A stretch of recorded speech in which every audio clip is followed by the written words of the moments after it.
ओम जयंती मंगला काली भद्रकाली कपालिनी दुर्गा क्षमा शिवा दात्री स्वाहा सुधा नमस्तुते। सो नमस्कार दोस्तों, आप सभी का स्वागत है मेरे इस चैनल में। तो इस तरह से हम विजयदशमी दशहरा इस तरह से मनाते हैं हमारे यहाँ। सो 9 दिन तक माता रानी की अलग अलग रूपों की पूजा करने के बाद 10वें दिन पर विजयदशमी और दशहरा इस तरह से मनाते हैं हम लोग। सो घर के जितने भी बड़े लोग हैं, आपसे बड़े कोई भी रहते तो वो छोटे लोगों को, अपने से छोटे लोगों को टीका लगाते हैं और उसे आशीर्वाद देते हैं। सो अभी घर पर, क्योंकि हम घर से बाहर हैं तो घर के सबसे बड़े हम ही हैं, तो बाकी जितने लोग हैं सब लोगों को हम तिलक करेंगे। सो एक एक करके हमने करी तिलक। ये हमारा बेटा, ये बेटे हैं, दोनों बेटे, एक छोटा और एक बड़ा। सो पहले छोटे से ही स्टार्ट किया हमने। तो पहले छोटे बेटे को हमने तिलक लगाए, उसके बाद बड़े बेटे को, और खूब सारा आशीर्वाद दिया। और उसके साथ ही बाद में नेक्स्ट हमारे देवर देवरानी थे, तो उन्हें भी हम लोगों ने तिलक लगाए। सो दोनों को टीका लगवाए, आशीर्वाद दिए।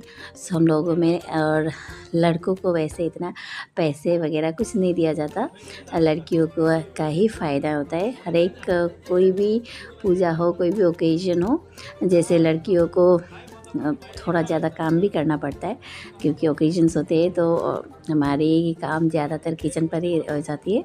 सो उसी के साथ साथ ही फ़ायदा भी थोड़ा बहुत लड़की को ही होता है, क्योंकि टीका करने के बाद जो दक्षिणा रहता है वो लड़कियों को ही मिलती है।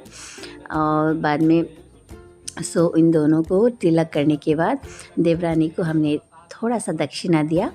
और उसके बाद फिर बारी आई मेरी, क्योंकि मेरे से बड़ा और कोई नहीं था, तो ताकि मेरी भी जो फोरहेड है वो खाली ना रह जाए, इसलिए मेरे हस्बैंड ने मेरी तिलक कराई। तो मेरे हस्बैंड ने लगाए मेरे को टीका, और साथ में मुझे दिया बहुत सारा आशीर्वाद।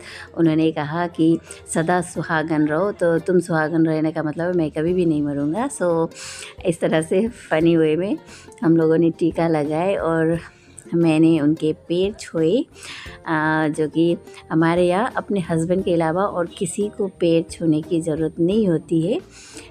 एक लड़की सिर्फ अपने हस्बैंड के ही पैर छूती है। सो ये हमारा ट्रेडिशन है, और इस तरह से हमने विजयदशमी मनाई। Thank you so much for watching. Love you all, bye bye.